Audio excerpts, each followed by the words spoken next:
সকলকে জানাই সুপ্রভাত। এখন বাজে ঠিক ভোর 4:30 বলতে পারো, 4:30 একটু আগেই সময় হবে। একদম অন্ধকারই হয়ে আছে। তো আমাকে এতটা ভোরেই উঠতে হয় বাবানকে স্কুলে পৌঁছানোর জন্য, যেহেতু এখন গরমের জন্য সব স্কুলগুলোই আগে হয়ে গেছে।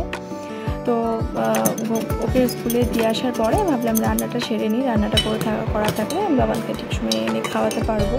তো এখানে ভাতটা হয়ে গেছে, উপর দেওয়ার পরে ভাবলাম একটু আম দিয়ে টক ডাল করি। আমাদের টক ডালটা বাড়িতে গোটা গ্রীষ্মকালে সবাই খুব ভালোবাসে।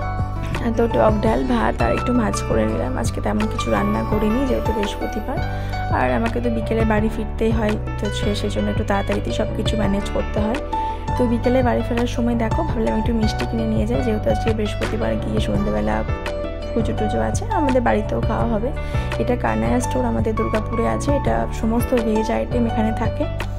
তো এখান থেকে মিষ্টি আর একটু কাটলেট খেয়ে ফেরার সময় দেখছো রাস্তার কি অবস্থা, বাপরে আজকে এত বৃষ্টি হয়েছে কি বলবো আমাদের এদিকে। মানে এখন 4:05 বাজে, ঠিক মনে হচ্ছে কতই সন্ধে হয়ে গেছে। তো এসে আর কি আলপনা দিয়ে মা লক্ষ্মীর আরাধনা করলাম, পুজো করতে তোমাদের শেয়ার করলাম আমার আরেকটা ব্যস্ত দিন। তো আজকে আসি, টাটা।